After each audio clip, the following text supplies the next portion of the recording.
This is Obsidian ASMR.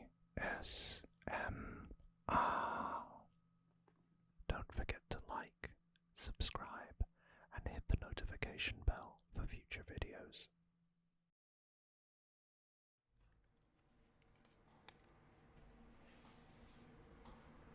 Hey, it's me, Obsidian ASMR,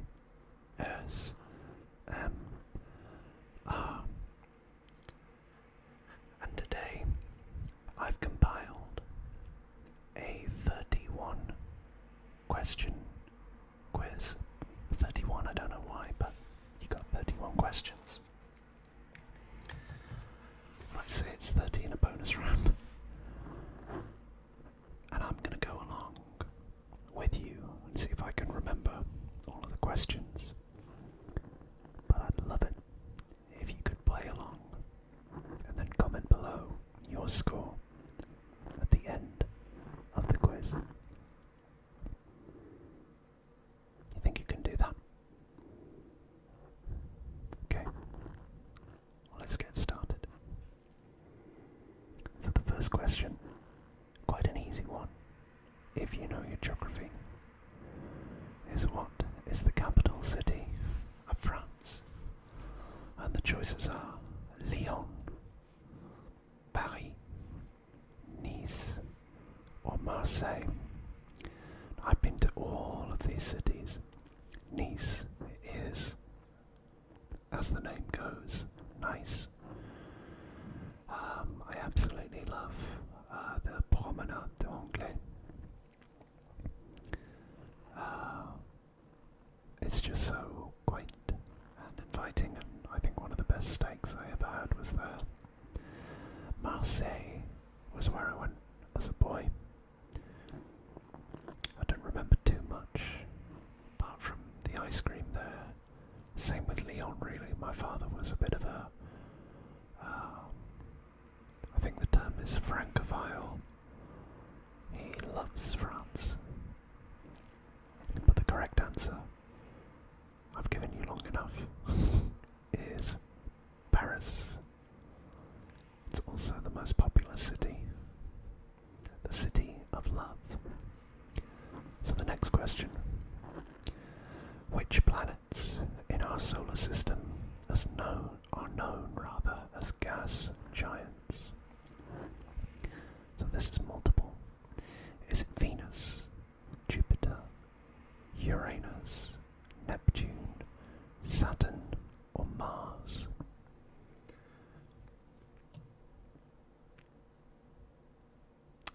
Well, you've already probably got the answers, but I'm going to talk you through it a bit. So I know Mars is definitely not one of them, because we know it isn't a gas giant. It's got a terrestrial surface like the Earth. I'm pretty sure Saturn is one of them, because it's one of the bigger planets in the solar system. Same with Jupiter. Neptune, I'm pretty sure, is supposed to have a surface full of water, but I think that's just mythology. I think it is Uranus and Neptune, but I could be wrong. Let's see. Nope. I'm right. As it says here, gas giants are large planets composed mostly of gases like hydrogen and helium. Jupiter, Saturn, Uranus, and Neptune fit this category. I don't know why Venus isn't, other than I think it's closer to the Sun than the rest of these, but my knowledge of the solar system is a little hazy these days.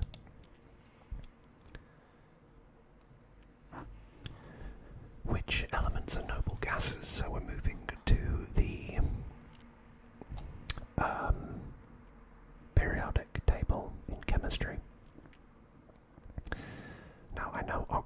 isn't one. And I also know nitrogen isn't one.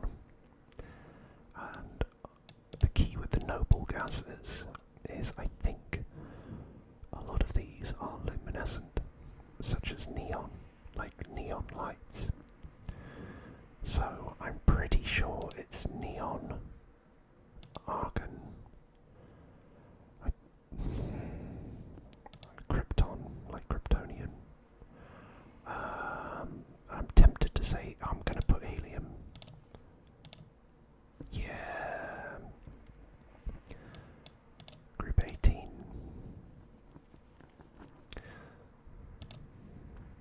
What is the largest mammal in the world? I think this is a pretty easy one if you know the trick to the question. Because you've got elephants, which are pretty big, hippopotamus, that are also pretty big, giraffe that have those long necks and legs. But whales are actually mammals. And therefore, it is the biggest, reaching up to 100 feet. Crazy. A bit of geography from my home country. So which of these countries are part of the United Kingdom? Well, if I were to give it its full title, it isn't the UK. The full title is the United Kingdom of Great Britain and Northern Ireland. So, the question really is Ireland part of it? I would say no, because usually when people say Ireland, they're referring to the Republic of Ireland. Is France part of Great Britain? No, but it used to be. Back about 1,000 years ago, there were a dynasty of kings in England called the Angevin kings, and they were effectively the descendants of William the Conqueror, who was William of Normandy, and he invaded in the fabled year of 1066, but he had vast swathes of France under his control. So not only did he control England, but he also controlled his duchy in France. It's also really, really interesting if you take the history back further that William the Conqueror is descended from Vikings, more specifically Rollo the Viking, because Normandy is named after, or it was, the territory of Rollo. And of course, if you think about the name Normandy, it's actually referring to Northmen, the Northman, and that was a term used for Vikings back in the day. I don't know why I'm giving you all this additional context, but you might find it interesting. Why did the Vikings have territory in France? Well, at the time the Gauls, who were the old French people, effectively were besieged by Rollo and the Vikings, who were trying to take Paris, which is a very, very, very old city. And in order to placate the Vikings, the king of the Gauls granted Rollo and the Vikings territory within France or Gaul, so that they had a stake in the fortunes of the kingdom, and therefore made them loyal or partially loyal to the king of the Gauls or France. So France is not it, and the long-winded answer is that Great Britain is made up of England, Wales and Scotland. To do the full question, they should have Northern Ireland here as well, which makes it the United Kingdom. There you go. These three make up Great Britain. What is the chemical symbol for gold? Well, these two always get mixed up in my head. Fe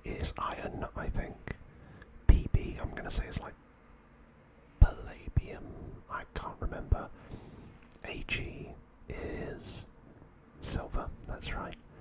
AU is gold. And as you can see here, derived from the Latin word aurum. Which of these artists painted the Mona Lisa? Was it Leonardo da Vinci, Pablo Picasso, Claude Monet, or Vincent van Gogh? Well, all of these are incredible artists, but it wasn't Van Gogh, it wasn't Picasso, it wasn't Monet. I don't think, anyway. It was, to my mind, Leonardo da Vinci.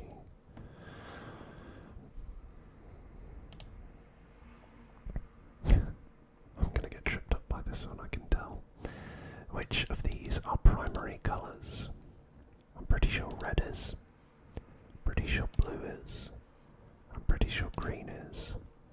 But the rest are not. No, I got it wrong. I told you. It's red, yellow, and blue. Wow, that's embarrassing.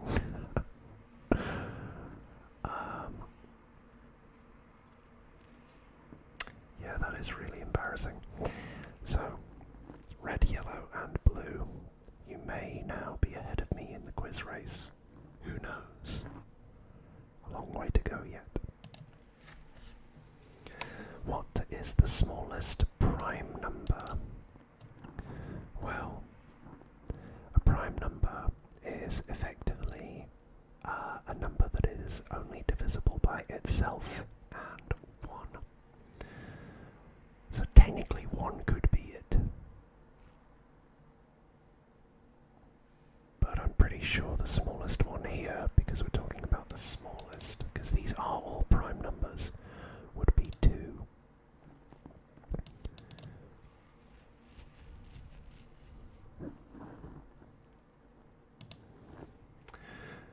Who was the first president of the United States? Well, my American friends, I do know this one, and I believe these 3 were pretty close to the beginning of your presidential lineage.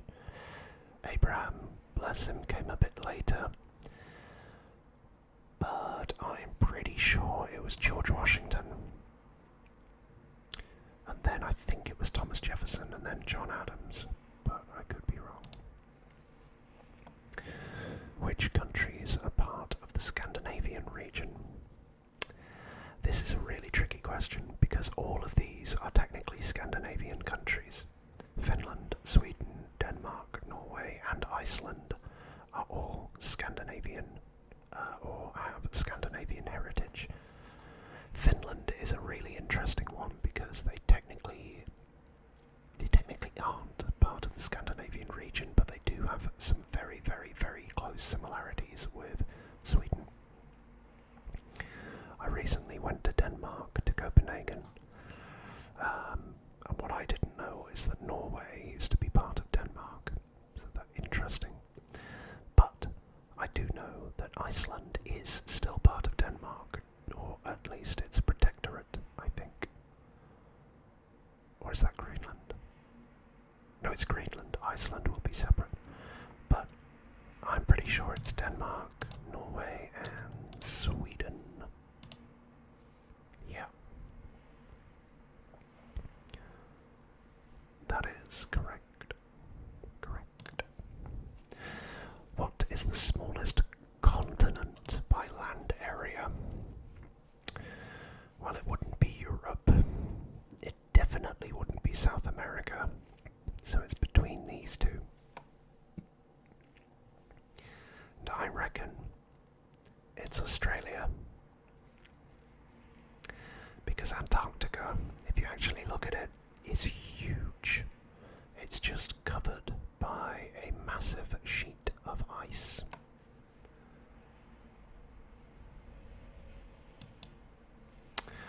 Which of these languages are Romance languages? And now I don't know whether Romance means like romantic or whether it means what I think it means, which is derived from Roman languages like Latin. I think that's likely what it's talking about here. if that's the case, Russian definitely isn't, because they use the Cyrillic alphabet. German isn't. It's much more of a as the Romans used to say, a barbarian tongue. And the literal reason for them calling it barbarian is because the word barbarian is a homophone for how they felt the language sounded. So bar bar bar bar bar bar bar bar bar bar bar, that kind of thing. So Italian definitely is. The Spanish were very, very influenced by the Romans, and so were the French. Yeah, Vulgar Latin. That's right. That's right. What is the boiling point of water at sea level in Celsius? So, I know my Celsius. We were taught that over here. We weren't taught Fahrenheit. But for those of you that are interested, Celsius boiling water is, or the boiling point of water is 100 degrees. So 212 degrees Fahrenheit. I did not know that. It feels like it's easier to comprehend at the Celsius point. And I'll tell you why. And this is where all my American fans are going to vehemently disagree with me. Whereas you've got 212 degrees Fahrenheit to boil water. If you think about it, 100 is a round number, like cents in the dollar. Okay? And the freezing point of water on the Celsius scale is 0 degrees. So anything below 0 will freeze. So it makes a lot of sense, doesn't it? It's literally like a percentage. I don't know whether that's a happy accident or whether that was by design, but it is 100 degrees. So there you go. Which of these are considered new 7 wonders of the world? I don't think these two are. At least not yet. Because both of them are really quite new. But I say that because, Christ the Redeemer is quite new in Brazil. I definitely think Petra. I definitely think the Great Wall of China. And I'm pretty certain Christ the Redeemer as well, but I'm not sure these two are. I got it right.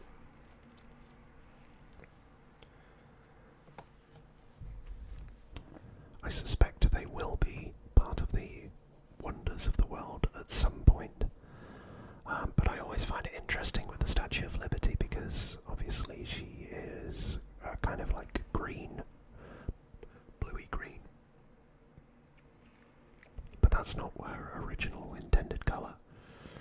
She's actually made of bronze, isn't she? But the bronze is just oxidised. So in turning her from that kind of brownish metallic, auburn metallic, into the oxidised bluey green. And it's a shame. I would have loved to have seen it when it was brand new. Must have been a sight to behold. What is the capital city of Japan? For the halfway point in the quiz. Well, the answer to that one, it isn't Hiroshima. It isn't Osaka, even though Osaka was very important for a while, and it is still called the kitchen of Japan. It's one of these two, and you would be forgiven for thinking either of them was the capital, because Kyoto used to be the capital of Japan until one of the shoguns, I forget who, wanted to move it to a more strategic location, and that was when they moved to Tokyo. Tokyo, by the way, is huge. It's almost the size of like the middle of the United Kingdom. Just for that one city, so it's really, really something. And I don't know whether you've been. I have. It is so organised, so clean, and it's just like a different world and a different way of living, and I was so thoroughly in my element there. I loved it. Question 17. What is the most abundant gas in Earth's atmosphere? Is it oxygen, argon, carbon dioxide, or nitrogen? It's a bit of a trick question, this, because the majority of people I would assume, go for oxygen or carbon dioxide, and there is a lot of both of them. Obviously, we breathe in oxygen to keep us alive, and we exhale carbon dioxide, whereas trees breathe in carbon dioxide and they exhale oxygen. So it's a very symbiotic relationship. However, if you actually, I should say, look at the percentages, it's actually nitrogen which makes up, I think, about 75% of the Earth's atmosphere. Yeah, 78% of the Earth's atmosphere. So crazy, no? That we breathe about 21% of the atmosphere. Crazy. Sticking on this theme, which of these are considered renewable energy sources? Okay, so this should be relatively easy. It is solar power, wind power, and hydropower. It is not natural gas, and it is not coal, because they are known as fossil fuels. And as it says here, renewable energy sources are those that can be replenished naturally. Solar, wind, and hydropower are renewable, while coal and natural gas are fossil fuels and non-renewable. What is the longest river in the world? Is it the Amazon, the Mississippi, the Nile, or the Yangtze River? The Mississippi River on a map is, if you look at all of the estuaries that lead into the river itself, it's huge. It's like it comes all the way across the American continent, North American continent. It's like a tree. So if you were to take all of those estuaries and put them into the Mississippi River, I think it could be that one. The Amazon River, I think, is pretty big, but not as big as the Nile.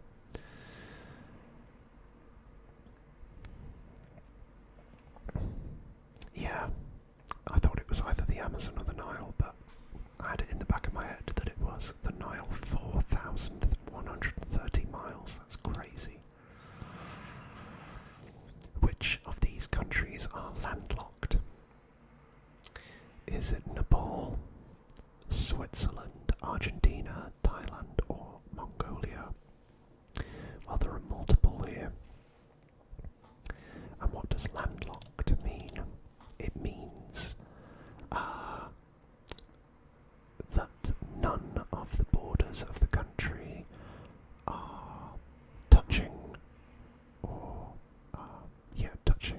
water, a water source, and by that I mean an ocean. So that rules out Argentina, because pretty much one side is entirely water. And it also rules out Thailand,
didn't even know there was one at the Antarctic, but that kind of makes me think that it is the Antarctic, because Antarctica is huge. In my head, I was going to go with the Sahara Desert. The Arabian Desert wouldn't be, because Arabia isn't very big. It's quite small, actually, as a region. The Gobi Desert, I know that one is quite supposed to be relatively large, but I'm pretty sure the Sahara is bigger. And obviously the Sahara is northern Africa. But solely because I didn't know that there was an Antarctic desert, and that continent is huge. I'm gonna go, yeah, wow. 14 million square kilometers. Wow. I'm going to need to Google that afterwards. That is incredible. 10 questions to go. Which of these are considered classical elements in ancient Greek philosophy? Okay. Air, fire, earth. Oh, okay. So, if you watch Avatar: The Last Airbender, elements will mean air, fire, earth, and water. Or fire, earth, water, and wind. It's not metal. Yeah. Fundamental components of nature. Interesting. What is the capital city of Canada? Now this is a trick question again, because Toronto is the biggest and most populous city in Canada. Montreal is like the is another relatively big one. The one that I was expecting to see in here was Quebec, because that's the capital for the French-speaking region of Canada. But I'm pretty sure it's Ottawa.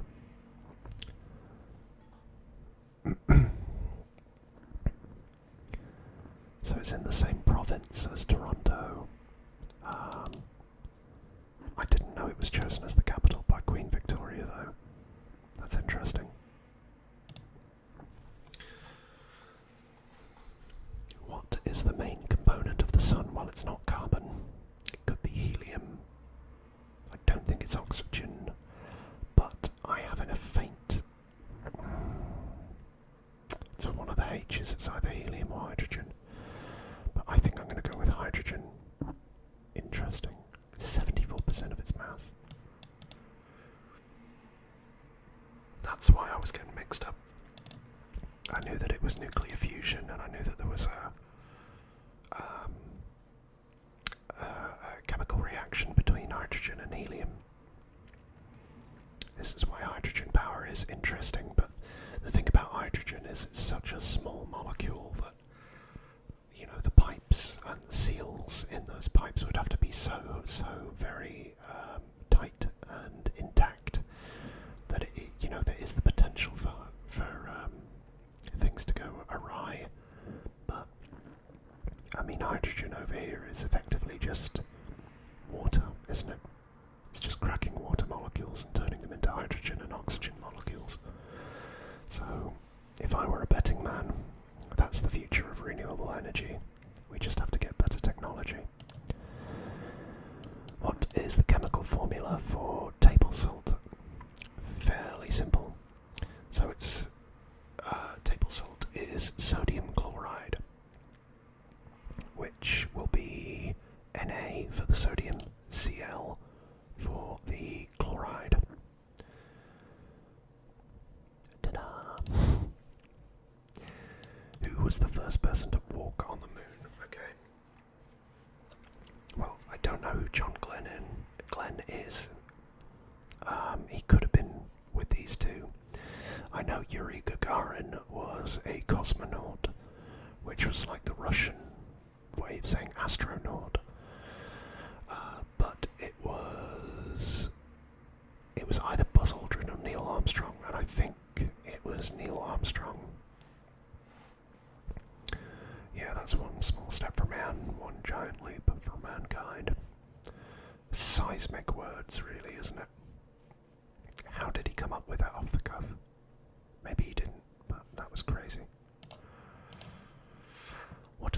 largest ocean on the Earth? This one's pretty easy. It's the Pacific because of the gap between the American continents and Asia. It's just huge. So Pacific Ocean, deepest as well. Interesting. See, that Antarctic desert, by the way, is much bigger, I think. No, it can't be. It was 14 million, wasn't it? Not, yeah, forget me. What is the capital city of Australia? Now, this is another trick question, because a lot of people would either say Melbourne or Sydney. And I doubt a lot of people know about this one, but I have had a familial link over there recently, which means this is a very, very easy question for me, and it is Canberra. I don't know why, but I do now. It was selected as the capital in 1908 as a compromise between Sydney and Melbourne, Australia's two largest cities. So there you go, Canberra. A lot of the government are in Canberra over there, and that makes a lot of sense. Who wrote Pride and Prejudice? Oh god, I'm not good with fiction books, but I'm going to go Jane Austen. Yeah, cool. Which of these countries use the euro as their official currency? This one, I'm pretty sure, is just Italy, France, and Germany. I don't think Sweden have it, because I think they have the krona still, which is a very strong currency. They're a very rich nation. And I know that we don't have it, because we still use the Great British Pound. And there was a referendum in the early 2000s, I think, about whether we should adopt the euro as our currency, and thankfully we didn't, because 2008 was not a good time for the eurozone, partly because all of those economies were hit with varying degrees of financial trouble, and the issue with having a unitary currency is ultimately you have to alter the exchange or the interest rates and the exchange rates depending on the financial well-being of the country. So if you've got multiple of them tied to the same currency, it's difficult to keep everybody happy. Maybe in the long run it would be the right idea to join the euro. I'm not sure, but I have vivid memories of the 2008 financial crisis, and yeah, it didn't seem great. It did not seem great. And then the final bonus question is, who was the first person to propose the heliocentric model of the solar system? Wow. Now this is a really, really interesting question, because I guess it shows that sometimes people, even the, dare I say, the experts of the times, or of the time, get things wrong. So at this point in time, the church was a very powerful entity, and effectively the agreed scientific viewpoint was that the Earth was the centre of the known universe, and all the stars and planets and everything else orbited around the Earth.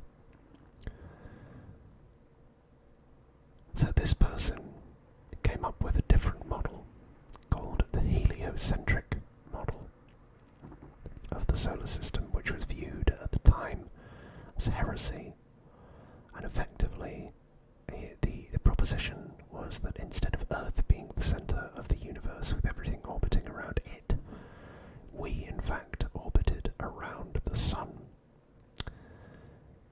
Crazy to think that that wasn't the default opinion, but as I say, it illustrates that sometimes the experts can indeed get it wrong. Not all the time, but sometimes.